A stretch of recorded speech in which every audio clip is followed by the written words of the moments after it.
chapel for like all the athletics, a chaplain for the athletics. And he had been messaging me, was like, hey, like, let's go get lunch sometime. Let's go get lunch. And, and with my schedule of school and baseball, thought I was too busy. And then one day I was finally like, you know what? I'm going to go have lunch with him. So we went and met at this little place and had lunch. And we kind of just dove in just talking. And I mean, I really just clicked with this guy right away. And one of the biggest things he told me, we were talking about like in baseball battling with failure. Like, failure is just part of the game. Yeah. If you succeed 3 out of 10 times, you'll be in the Hall of Fame. So, that's 70% of the time you're going to fail, And I was kind of in a tough spot playing wise at that time, and he looked at me, he's like, hey, he said, if you try to play for like if you're trying to make everybody like you, if you're trying to play for the approval of your coaches and your teammates and your scouts and everybody that way, he's like, you're never going to feel like you do enough, He's like, play for the approval of God, because he's like, God doesn't care, 0 for 4, 4 for 4, God does not care. He's going to love you the same. He's going to respect you. Like, it's all going to be the same. So I was like, okay. And he said, listen, next time you strike out or you get out and you're mad, he said, look at the sky, think God loves me, and smile. So that game, like the next day, I kind of in a big situation, I think I hit into a double play and I'm running through first and I'm just, fuming mad. And that popped in my head and I just looked at the sky and I was like, God loves me either way. It doesn't matter. And it just didn't even have to try to smile, just smiled. Yeah. And I was like, wow. And I mean, I'm not kidding you. I remember that game that day. And it's like, ever since then, it's not like baseball was less important to me, but I knew my approval didn't come from baseball. Yeah.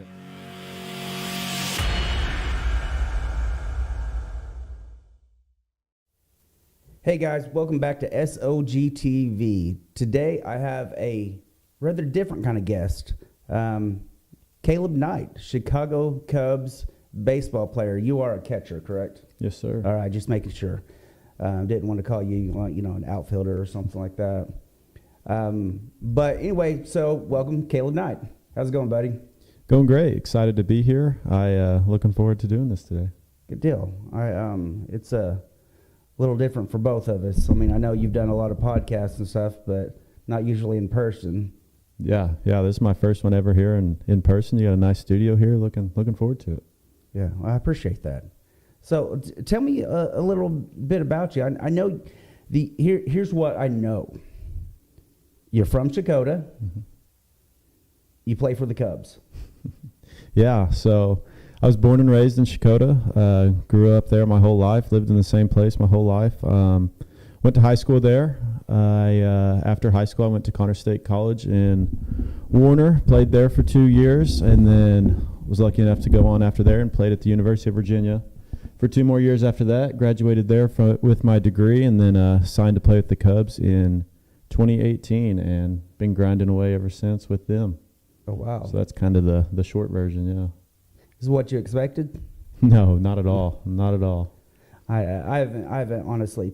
Chicago Cubs was actually my favorite team back in the day, but when I say back in the day, I'm talking about like early '90s, late '80s.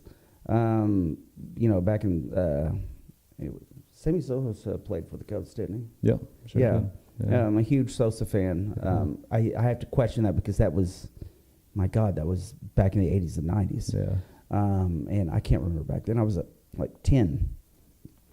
Yeah, I get that a lot with, I guess, like the WGN, all the day games that they'd play and everything. Yeah. I hear that a lot in Oklahoma, a lot of Cubs fans. Yeah. That was why, was because we had a channel that they played all Cubs games and stuff. Back when you had, the television, the cable television. Yeah. That because everybody had the same cable channels.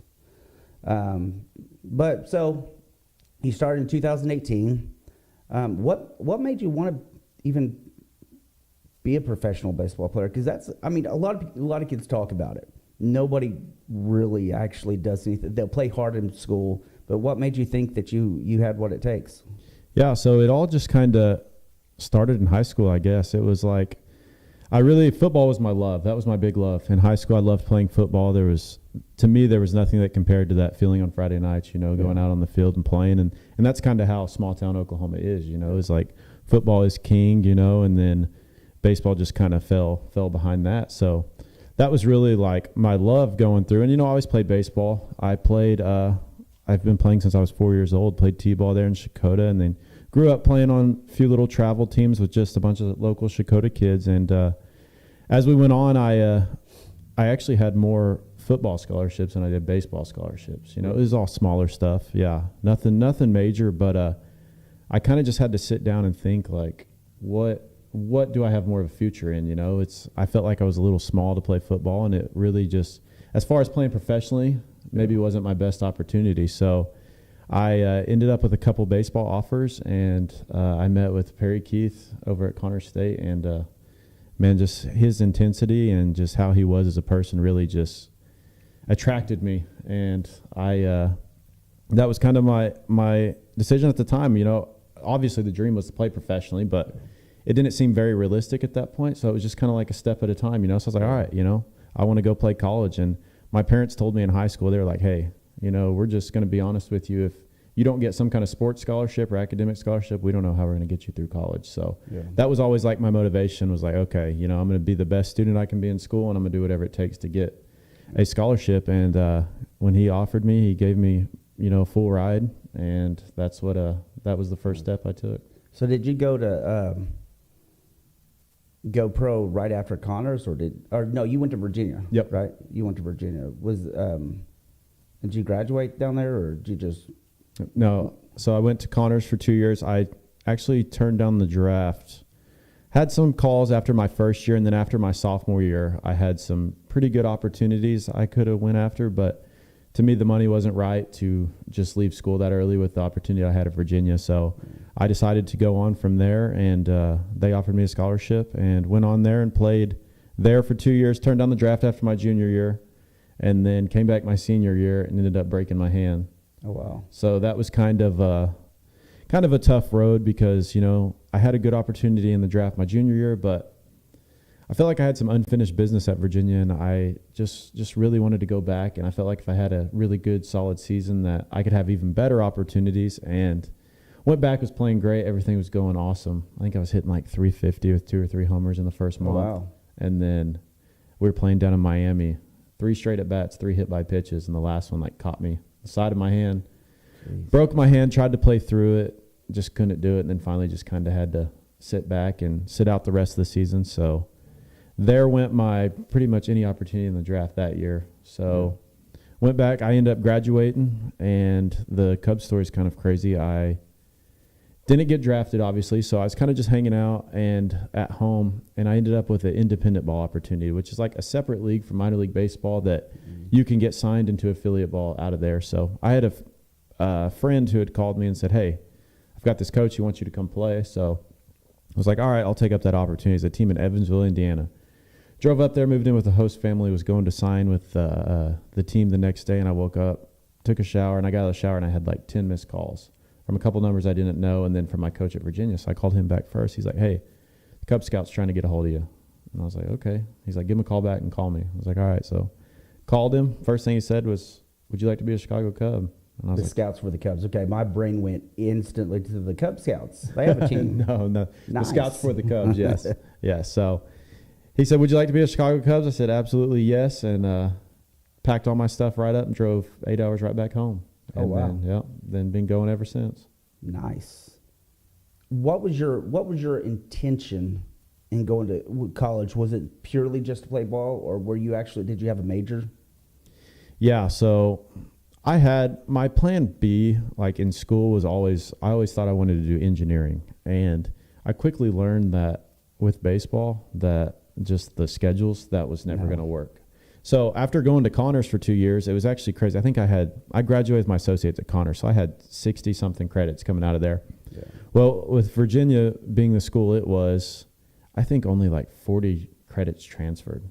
Oh, wow. So that put me like behind in school, which was crazy because, if I would have transferred to Oklahoma or OSU, all those credits would have transferred. So that was kind of a tough path to navigate. So my degrees were very limited. So I basically had 2 options. It was like history and then like this other interdisciplinary degree called American Studies. So I didn't want to just do history, so I ended up doing that. But kinesiology was something I really liked too, because I like the the fitness side and like the body science, and that was what I wanted to do. And when I talked to my academic coordinator, I was like, hey, I want to do kinesiology. She was like, I went on my visit to Virginia in April. Yeah. So I was like, I'd like to do kinesiology. I took a bunch of those classes at Connor. She's like, well, the deadline to get into that school is in February. And I was like, oh, well, I didn't have this opportunity then. So I think every history professor or teacher I have had has coached some type of ball. Yeah. It's just what it was. Yeah, 100%. It's kind of just the generic degree. And it okay, as a teacher, it may be easy because you're just reading off stuff. But history is not really that easy. Otherwise, people would remember it, but they don't. Yeah. I mean, we see constantly people saying stuff that's just stupid because they don't know anything about history. But so you go on, you play baseball, and so you got to choose your plan A, I assume? Yeah. It wasn't the ideal path, but it definitely I feel like it developed me as a person and really, really prepared me and has gotten me to where I am today. And, looking back, it wasn't ideal, but I am definitely thankful for it today, with who it has made me as a person and just the people I've met along the way and everything to go with that. Do you think you breaking your hand helped or hurt? I mean, looking back at my career so far, it's like, to me, it did nothing but help me because I feel like I've been, the only way I can truly say it hurt me was maybe from a financial standpoint, because I lost money in the draft that, I basically could have had with just saying yes. But, I felt like, and that's always kind of been me as a person. I just felt like I had more to prove. And I really, really feel like that it developed me, just that even that extra year in school developed me and helped me a lot in pro ball. So it might have been the catalyst. That got you to the Cubs. Yeah, 100%. And, if I would have took that opportunity out of the draft, with the way COVID was and everything, I could have been with some team. And, heck, half minor league players got cut during COVID. I could have got cut during COVID and, had been done 4 years ago. So I definitely am very blessed. And I feel like, God put me in that situation for a reason. And so just following his plan. Good. You could have been one of them cutouts at the Major League Baseball games that they used, which was funny. That was the first time I even looked at a Major League, and I quit watching honestly because of because of all that drama in the 90s and stuff. Now that I look at it, I'm like, that really wasn't that big of a deal, but they made it a big deal and stuff. But baseball, I still look at baseball as it's America's sport. Yeah, I agree. A lot of people that don't understand it don't see how it is, but you cannot let the team carry you in baseball. Yeah. Something that always reminds me, just like you said, America's sport is, with how long our season is, you go through like peaks and valleys, like getting burnt out and everything, but it's something about like July 1st through July 5th, like that 4th of July week every single year is just unbelievable. And I feel like it just really, seeing all the people come to the ballpark, the fireworks, the atmosphere, it's truly an unbelievable feeling. And every year I like get that same fire, and it's like, this is America's pastime. There's been 4th of July in baseball going on forever, and it's always really neat to see that. Yeah. I've never gone to a professional game. I went to the Tulsa Drillers several times when I was a kid. And I wanted to be a baseball player, but I really sucked a lot. In fact, I sucked so bad that Coach Clover, when I applied, Shakota, I don't know if they're the same way, but everybody was on the team. I mean, back then, I went. He said, "You mean you've only played one summer in your life?" I'm like, "Yep." And I was like 115 pounds. I mean, I was really tiny. Not athletic at all. And he said, yeah, you probably need to be getting into something. I was like, well, I wanted baseball. So I did it. And the first season, I mean, I couldn't throw from, me to that door over there, 10, 15 yards and actually hit the door. But after that summer, I went, I played summer ball, but I worked my butt off to get good, to get where I was decent, not good. Mm-hmm. And then I went to go to class, and I found out that I was unenrolled out of baseball into keyboarding. And so me being the type of guy I am, I enrolled myself back into baseball and showed up, and the coach was not very excited about that. And I sat on the bench more that year than I did the previous year. And probably would have stayed in baseball, but I ended up having to have back surgery like that year. We had a left-handed pitcher who, I mean, he could throw 90-something miles an hour left-handed. And he struck me in my back, and I ended up having back surgery. But I think baseball was one of my first examples of how important teamwork was, how important, I don't know, it's like the whole thing is about becoming a better person. Mm-hmm. You know, it's not, I played football a little bit, and there was something different about baseball. Your teammates and stuff, people were closer. They didn't get in their little cliques. Yeah. And one of my biggest phrases that I use and tell people all the time is that playing this game, especially in my career, I've played with so many more people who are way more talented than I am, but being a good teammate and being a consistent person, like with as long of a season as we have and the ups and the down, like if you show up every day and you like take pride in just being upbeat, being positive, and just being a good energy for all your teammates, and then, you know, leading that, being a good teammate, that'll take you so much further than just talent, you know. And that's the biggest thing that I feel like you can do in baseball is, to me, like, I feel like my career has been as long as it has because of that. You know, it's not my talent. It's not anything to do with the actual playing the game of baseball. It's just I feel like the person that I show up and I am every single day, and I know that I try to instill that in a lot of the younger kids I work with. You know, it's like, yeah, talent's important. Don't get me wrong. It'll get you there, but what keeps you around and what gets you liked in the game is being that good teammate and just being a good person. Yeah, which I think this nation is lacking. We see a lot of people that's all about being the star, and you know, and you see professionals that are doing the same thing. It's like they think they call themselves the GOAT. A lot of them created it themselves because they want that respect from people so much that they will run over anybody just so that they can be the GOAT. But the fact is that we need more people that care about the team. They realize, you know, it's like in business, so they say it all the time. If you want to get great, help somebody else get great. You know, and you don't see that a lot anymore in outside, like not from your perspective, but from my perspective. You see people that are just trying to be the best themselves. Anyway, I see that you have a cross on, and around here nobody wears a cross just for looks. So are you a Christian? Yes. Okay. Yes, sir. I mean, not that I'm not one that really matters, just because I think it's a personal decision. How did that play into sports? It's been huge for me. I have two big learning points, I feel like, with my journey, you know, with Christ that have played directly into baseball. And one of the biggest ones was my high school coach all the time would tell us, you reap what you sow, you know, and he'd constantly preach that to us. And, you know, at the time, you know, when you're a young high school kid, you're kind of like, you know, you understand what that means. You're like, okay, yeah, you know, you work hard, you'll be rewarded. And it's like, okay.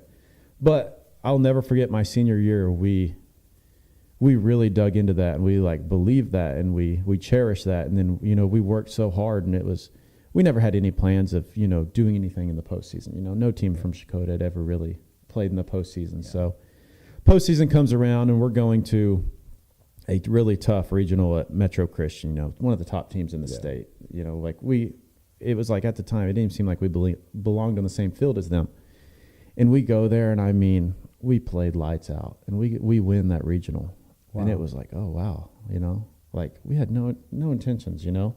And it was like, okay, you know, we kept talking about that. You reap what you sow. Like this is the harvest, you know, like from all the seed that we've sown, like this is what we're getting back. And then we go to the state tournament, and it was like, okay, this is awesome. Like we're just happy to be here, you know. And we go out, we win the first game of the state tournament, you know, and it was like, wow, like this is really neat. And we ended up getting beat in the semifinals, but just that whole journey was like, wow, so that's what it means, we sowed all this seed and we came together as a team, and every one of us truly believed that, we're going to work hard. We're going to show up early. We're going to leave late. We're going to come and hit on the weekends. We're going to do the extra. We would go up to the field and we'd crawl over the fence into the little thing, flip the lights on the field and hit all night, and it was just, that was really one of the biggest like lessons I learned as far as baseball and directly related to Christ, like early in my life. But then the next thing was I was at Virginia and we had like this, he was in chapel for like all the athletics, a chaplain for the athletics. And he had been messaging me, was like, hey, like, let's go get lunch sometime. Let's go get lunch. And, and with my schedule of school and baseball, thought I was too busy. And then one day I was finally like, you know what, I'm going to go have lunch with him. So we went and met at this little place and had lunch, and we kind of just dove in just talking. And I mean, I really just clicked with this guy right away. And one of the biggest things he told me, we were talking about like in baseball battling with failure. Like, failure is just part of the game. Yeah. If you succeed 3 out of 10 times, you'll be in the Hall of Fame. So, that's 70% of the time you're going to fail, And I was kind of in a tough spot playing wise at that time, and he looked at me, he's like, hey, he said, if you try to play for like if you're trying to make everybody like you, if you're trying to play for the approval of your coaches and your teammates and your scouts and everybody that way, he's like, you're never going to feel like you do enough, He's like, play for the approval of God, because he's like, God doesn't care, 0 for 4, 4 for 4, God does not care. He's going to love you the same. He's going to respect you. Like, it's all going to be the same. So I was like, okay. And he said, listen, next time you strike out or you get out and you're mad, he said, look at the sky, think God loves me, and smile. Mm-hmm. So that game, like the next day, I kind of in a big situation, I think I hit into a double play. And I'm running through first, and I'm just, fuming mad. And that popped in my head. And I just looked at the sky, and I was like, God loves me either way. It doesn't matter. And it just didn't even have to try to smile, just smiled.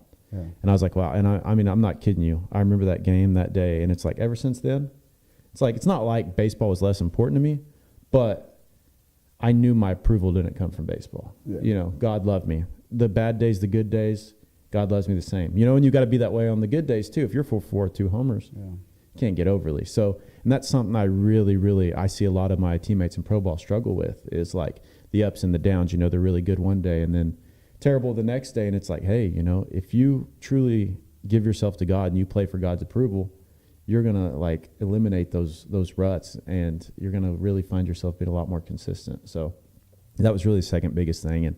And being that way in baseball, I mean, it translated right into life. Nice. Bad things happen to you, good things happen to you. Like, it doesn't matter. Just be consistent and do whatever you think you need to do to make God happy. And that's really been a big part of my life. It's it seems to be the thing about criticizing Christians, and I'm bad about it, and I am Christian, but I wasn't raised a Christian, and your outlook is exactly what I think Christians were supposed to do, because when I read the letters and read what Jesus said, it was about this life. It was about your attitude towards things now.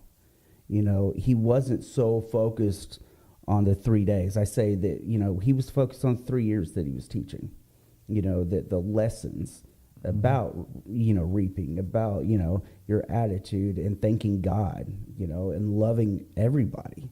I mean, I've had arguments or debates sort of with people that says Jesus never said to love everybody. I'm like, where are they getting this from? But if you realize that if you follow that example, just be grateful that your life becomes exponentially better. I mean, you start enjoying it. And what I've noticed in publicity and celebrities, a lot of them that do believe are quiet. They won't say anything because they're afraid that they're going to lose, they're going to be canceled by somebody who's against this or that. And what's your thought process on being canceled for your belief system? To me, I don't care. It doesn't matter to me at all. It's like, I'm going to say what I say. I'm going to do what I do. And I agree. I do see it. But it's like being in that environment, being around a lot of those people, I feel like sometimes people, it's like the easy way out to be quiet about it, but then again, it's also like, I feel like it's more of, I know what I believe in. I will spread it with whoever like wants to hear it or whoever I think needs to hear it, but it's like, at the end of the day, it's like, whatever, like, it doesn't matter. I don't care if I'm ever canceled. I don't care. I'm going to believe what I believe, and that's it. Nice. I agree with that. Yeah. That's kind of lack of caring, really. It's Yeah. it's like I will speak to who I think needs to hear it, and I will spread his word in any way I can, and really don't matter to me what anybody thinks. Yeah. If we'd all start following that policy, we might get further in life. Yeah. Do you remember a time that you ever did care about what other people thought about stuff like that? No, really not. I mean, I feel like that's just the way I was raised, and it's like my mom and my dad, it's like anytime you get overly confident or anytime something bad happens, that's always what they've went to, went to the Lord, and it's like that, it's been that way my whole life, and that's what they instilled in me. So to me, it's not an option, and it's like, I show up to the field some days, and I have teammates who will ask me, like, why are you so positive? Like, why are you just so upbeat? Like, it seems like you never have a bad day. I'm like, it's because I give my life to God, every single day. It's like, even if I have a bad day, I go home, I pray about it, I give it all to God, and tomorrow's a new day, and it's like, if we all could just understand that and like instill that into our lives, I feel like it's just, life's too short, to just be stressed out. And it's like to try to force happiness. I feel like that's what we see a lot nowadays, is people try to like portray this image of like, oh, I'm happy, like life's great, when it's like, what really matters is what's inside of you, what's in your heart. Because that's like, to me, is because if your heart isn't happy, like, you're never going to truly be happy, no matter what you're showing on the outside. So that's always been my go-to, is like, what I feel in my heart, I feel like that's what's going to come out.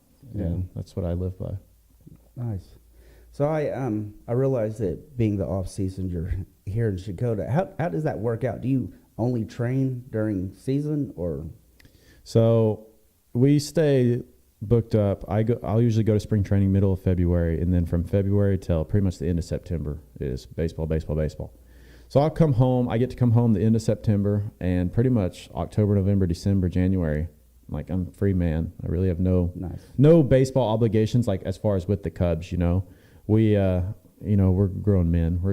You're expected to stay in shape. If you show up to spring training out of shape, you'll get released. So I come home. I'll usually just kind of relax the month of October, take it easy, and then I stay in the weight room pretty much. I mean, nonstop. That's just part of my everyday life. Like, I don't even think about it anymore. I work out 3-4 days a week, and people that actually lift weights don't stop lifting weights unless they medically can't. 100%. Like, I kind of do more maintaining during the season just to keep the body fresh, and then I come home and I'll try to put on a little bit of weight October, November, December, which is always easy with the holidays and how you're eating. But that's really my focus. And then the end of November, going into December, I'll start ramping it up, hitting inside. I give a bunch of lessons. I always play catch and throw with my younger kids, so that kind of takes care of that. And then starting in January, I'll go over to Connors, and Perry has been such a blessing to me in that aspect. I'll go over there. They inter squad 3-4 days a week. He's like, hey, lead off every inning, get as many at bats as you want. If you want to catch innings, let me know. Take BP with us, hitting every group. So I go over there the whole month of January, and by the time February comes around, I'm ready to go. Yeah. So that's usually kind of my off season schedule. Good deal. I hear you like duck hunting. Yeah, I do love to duck hunt. That definitely takes care of my competitive edge during the off season. Yeah. Because there's a lot of that. I don't know very many people that go duck hunting alone. No, it takes care of the camaraderie with the guys, because that's what COVID taught me. When I came home from COVID and missed that whole season, I didn't necessarily miss baseball. I missed being with the guys. The locker room every day, the clubhouse. Just those conversations, those times. So that's kind of that's what takes care of that. 'Cause, I come home, I have a house to myself. I live on my own during the off season. And you're used to being with 30 other teammates, for 6 months every single day. So that'll kind of bother me every now and then. But boy, getting out there in the duck blind with some of my best friends that really takes care of that. Nice. So I heard you say you do have kids? No kids. No kids. I give lessons to a lot of younger kids. You call them your kids. Yeah, Okay. As my long kids. as you're not calling your little pet your fur baby or something. No kids. I would strongly make fun of you for that, by the way. I would too. Yeah. We don't do fur babies at my house. Yeah. I'm like, my dog is around so he can help me out. And if ever the apocalypse happens and we have no food, I have a dog. Yeah. I'm just saying. That's what my dog. I have 2 dogs, and they have to earn their keep. They're my hunting dogs. Yeah. Like, you don't get to come lay inside and enjoy it if you're not earning your keep around here. So that's kind of my deal too. I grew up with that. We quail hunted and dove hunted, and of course we had dogs for it and stuff. And that it gets in your mind that everything works. Everybody has a job. And if you don't earn your keep, then why are you there?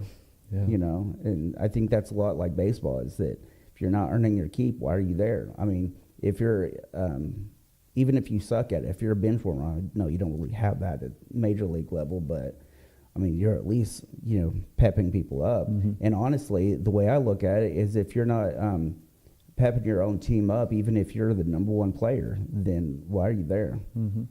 Because that's part of growing people. Because if you're not doing it, I mean, it makes a huge difference if you have I'm going to throw my age out there. If you have a Mark McGuire out there, I don't know a lot of players anymore. I know I'm horrible because I'm sitting here, talking to you, and I don't really watch baseball a lot anymore. Nothing wrong with that. But I don't watch anything. The only sports I really watch every once in a while is fighting, because I grew up fighting, and so you kind of enjoy seeing somebody get punched. For sure.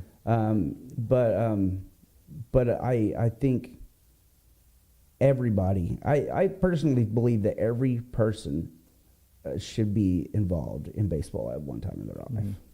Just because there is so much that you learn from that you don't learn from other things. Yeah. I mean, and then think about it. You're, swinging at a ball that's coming at you like 90 miles an hour.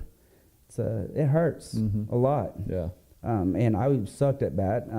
If I hit the ball, I hit it far.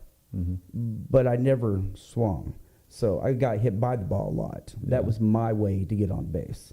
And I learned there's always more than one way to skin a cat. And so, my averages and everything sucked. But anyway, so you duck hunt, and I assume that you don't, do you deer hunt or anything? Not really, no. I have a buddy who I let deer hunt on our land we have at home, and I'll help him out. I'll go put out some corn and, help him take care of his stuff. But no, not necessarily. I get home right about as bow season start, and I just don't really have any want to. It's a different kind of hunting. Yeah. It's, at least down here, you go up north, I mean, you're tracking animals. But, duck is one of them that it's, there's a lot more rules. Yeah. I just, now my buddy did, Thanksgiving, I go to a buddy's house every year, and the one I was telling you about earlier that, goes pheasant hunting. Well, he shot a goose. Have you ever eaten goose? I have. I had not. That is actually some really good meat. Yeah. It is. I mean, it's like if a chicken and a cow decided to have a relationship, that's what it would taste like. Yeah. Except for the still shot that you accidentally eat. You got to be careful there. Yeah, there's a lot of it. I found all of it. How was it prepared? How did you eat it? He, I think he, I don't know. He did something. He'd never fix it himself, but he's one of them weird guys that likes to cook and stuff and does fancy stuff to it. I think he deep fried it. Yeah. So I was about to say the best way I've ever had it was just like they tenderized it and like chicken fried it. Yeah. It was very good. Yeah, it was. I mean, I was actually completely surprised because I don't like fancy stuff. I'm just a basic guy. I mean, I order my burgers with meat and cheese only on it, but yeah, I think it's important that people have hobbies. That's what I was saying. I mean, your hobby is not baseball. And if you were to do that, I think 24/7, do you think you would get burnt out? I mean, if January to December you didn't have a break off? I see that a lot with a lot of my teammates, and I don't think necessarily I would get burnt out during the season, but it's that aspect of baseball's not going to be forever. Yeah. So if you only find your like identity and happiness like in baseball, then one day you're going to lose that, and it's like, what are you going to do? And my dad was always on me about that, you know, growing up. Like, listen, give your all to baseball, give it everything you got, but understand that someday you're not gonna have baseball, you know. So make sure. And that's kind of where hunting fell in place. You know, that's what I tell people. I have no off season. You know, I play baseball and then I come home and I duck hunt. Whereas all my duck hunting friends, they're like, oh, during the off season, you know, talking about the summer. Yeah. Then all my baseball friends are like during the off season, talking about the, you know, the winter. And it's like, I have no off season. You know, it's truly just living the dream. I mean, I love to duck hunt and I love baseball. And it's. So what do you plan on doing after, you know, because baseball will eventually. Yeah. So I really am not sure. I mean, I have some ideas, but I don't know. I just kind of wherever life takes me, you know. I have the coaching. I would love to coach. I would love to be in baseball in any way, and I think I will have some opportunities whenever my playing career is over to stay in the game as a coach or even possibly like as some kind of coordinator in pro ball or something like that along those aspects. So I have that, and then you know, and then I also the outdoor industry as well. You know, I have. There's a lot of athletes, country musicians, I mean, that have gotten into outdoor YouTubing and stuff like that, and they do really well doing that. I've been working on starting my own little brand called the Bullpen Outdoors. You know, it's just it's just kind of been. Now I get it. Yeah. That's. I started it because I felt like I was over like doing my personal like Instagram with hunting posts. Yeah. So I was like, you know what? I'm just gonna make a separate page. Just kind of thought of this name. I was like.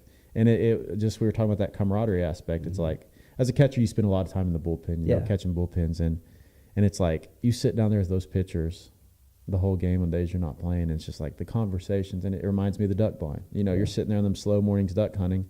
And I was like, that's the perfect way to compare, you know, baseball and duck hunting is just that camaraderie. So that's kind of where the name originated from. And started posting and on that page and built a following and, you know, got some hats out and just kind of slowly. I haven't been putting my full time into it, but I'm kind of just building it up. So whenever baseball is over, that's something I could fall back on. You know, I've made lots of connections with other brands and companies that.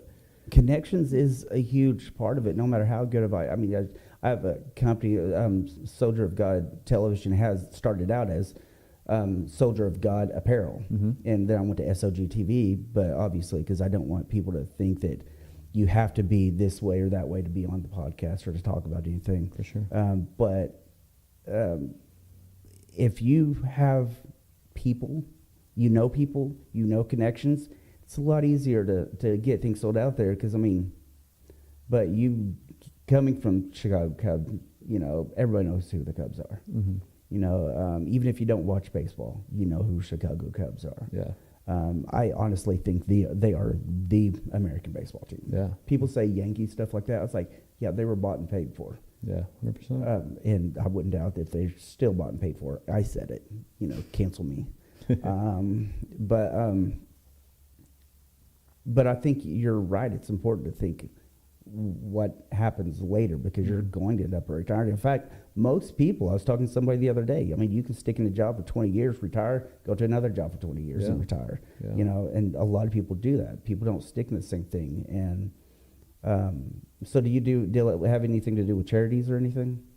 No, not a whole lot necessarily, anything in that aspect. But I really haven't had any opportunities to. I've had some ideas of stuff to work on, but I haven't really pursued any of that yet. So kind of a work in progress. Some thoughts. Takes time, and honestly, nowadays, even donating, I try to donate when I can, just small amounts here and there. You got to be careful of, are you donating it to an administration? Are you donating to the actual people that need it? That's what always kind of sketches me out about those things is, you know, it's like, what is it really going to, you know? And it's like, I do some smaller stuff, you know, I'll give some stuff. I like giving a lot of stuff back to my high school, you know, help them out in any way. But yeah, that's kind of where it always gets me, you know, it's like, yes, I support what you're talking about. I support what you're doing, but it's like, what's it really going to? Yeah, because there's a lot of them I found out. I mean, heck, I found out not too long ago, well, about 15 years ago, Goodwill is not actually what you think it is. It's a company. Yeah. You know, it's not a nonprofit. Yeah. You know, but they really good marketing. Yeah.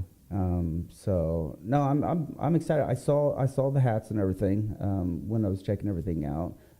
I think it's a great idea. But, well, there's a lot of places I could go, but I think you're probably going to get tired of talking for several hours. I'm good with whatever, whatever you want. No, I enjoyed it. You know, is if you saw a kid, young high school kid, and he was struggling about his future, how would you approach him? What would you talk to him about? I would definitely, sit down and just, what's going to make you the happiest? Because at the end of the day, you being happy is what I feel like is the biggest part of anything. And if you're in high school and say you're wanting to be an athlete, it's like, say you're a good baseball player, you have a Division I opportunity, you have a junior college opportunity. It's like, oh man, I really want to go Division I, but it's like, realistically, sometimes you got to look. And it's like, we always have a thing. It's like really good baseball players kind of have to be delusional, like you have to be real with yourself, but you also got to understand who you are and what you want. So you may not be happy if you go to that Division I. It's going to look cool, everybody's going to be like, wow, he's going Division I. But if you go sit on the bench for 2 years, it's like, is that going to make you happy, in the long run? Where it's like, whereas if you went to this junior college, you're going to go and you're probably going to play right away. And then you could have, all the opportunities you want. And that's the biggest thing, because like I didn't talk to a single Division I college in high school, not really? one. And to me, that was like, wow, all these high school kids, I'm probably never going to play at that level. Then when I came out of Connors, I had 15, 20 Division I offers. Anybody you can imagine, all of them. Really? And it's like, and that right there is like my example is like, I took that opportunity and went to Connors, and it's like, look at all the opportunities that opened up that you don't think, might come straight out of high school. So that's the biggest thing, in the long run, is just be real, know who you are, know what you want, and then, go after it. And it's like Perry Keith always said, he said, a dream without a plan is nothing but a wish. And it's like, there you go. Like, that's the same thing. If you can have a dream to be a professional baseball player, but if you don't have that plan, a realistic plan, then it's a wish, and that's the biggest thing. And that's what I would really try to tell anybody that I ever spoke to about that. So stop wishing, start planning. Yeah, that's right. That's right. Build a plan, have a purpose about it, and go take care of business. Let the Lord lead you where he wants you. I think that's sound advice. Good. Well, I certainly appreciate it. I'm sure it's going to help somebody out there. Yeah, I know that. I mean, I just know how this stuff works. Sort of, kind of, a little bit. A lot of people don't get to hear the real side of people. Mm-hmm. They don't get to hear anything about baseball and how athletes are actually doing. They think they just went straight from here to here. Yeah. And if you want to be a professional baseball player, you go to Division I. Mm-hmm. That's how you do it. You just jump from there to there. And, so I think it's important to distinguish between a plan and in an actual goal with a plan. You know what I'm saying? Yeah. That's even with my life, it was like, I signed to go to Connors, like, wow, I'm happy. Like, this is awesome. I'm content. And then I got to Connors, like, okay, I want to go D1 now, and then that happened. It's like, okay, wow, I'm happy. Yeah. Then it was, I just want to play professional baseball. That's all I want. Yeah. And it's like, then I got to professional baseball, and it's like, wow, I want to go to low A. I want to go to high, double A, triple A, and then the big leagues, and it's like, I feel like doing that, like kind of subconsciously, it's like you get to that goal or that part of your plan, and it's like, okay, I made it here. And a lot of people, I feel like, may get content, but it's like, all right, you want that next one automatically, Yeah. And it's like, and I feel like that's all part of the plan. My goal is to be a Major League Baseball player, and it's like step by step, like, all right, this is a part of the plan. Got here, all right, now what's the next step? And just taking it one step at a time. Just don't stop. That's don't right. quit. That's right. Adversity. Well, Caleb, I certainly appreciate it. Everybody else does appreciate it and stuff. So tune in. Your season starts? Our season will actually start April. April? Mm-hmm. I appreciate it. Yes, sir. I appreciate you. Definitely, I enjoyed having you. May try to have you on again sometime. Yeah, anytime. But anytime. I assume you're going to stay around for the next couple of months? Oh, yeah. I'll be here. It's an easy drive. Yes. It wasn't very far. I was like, I wonder. Yeah. I was like, sent a message. I mean, you never know until you try. Never know. That's right. Anyway, I appreciate it. Yep. Thank you very much. I appreciate you. Man. Yep. Guys, I certainly appreciate y'all watching this. Stay in peace. Stay in love. Hey guys, I want to personally thank everyone for liking and sharing my videos. If you want to continue to see my content, all you got to do is press that subscribe button and I'll notify you as soon as a new video comes out. I don't get paid for any of this. So if you want to buy some of my merch, like my shirts, like Jesus is a Badass or my Don't Be a Dick shirt, you can easily go to my merch store, which is at sogtv.org, which I will have it in the description at every video. So push that, go buy yourself a shirt. I appreciate it. Have a blessed day, and I will see you at the next episode. Thank you.